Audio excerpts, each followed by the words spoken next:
पछे प्रभु येसुए पोताना 12 मुखसेलाने पण कने तेड़ाया अने एने बे करीने मेल्या अने एने अधिकार आल्यो के ई मनखामांथी भूताने काढे।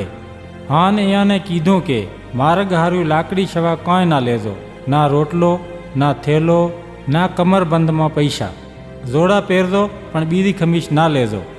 प्रभु येसुए एने ई पण कीधुं के जार तमे कोईना घर में जो तो इने एटला सुधी रहेजो जेटला सुधी अहींयाथी रवाना ना थई जो।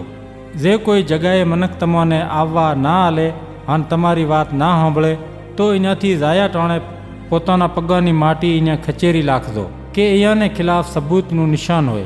पछे वो मुखसेला रवाना थई जा अने जाईने मनखामां प्रचार कर्यो के पोताना पापांथी तोबा करो। पछी अलाही मनखामांथी भूत काढ्या अने अलाही बीमाराने जैतूननुं तेल सोंपड़ीने ठीक कर्या।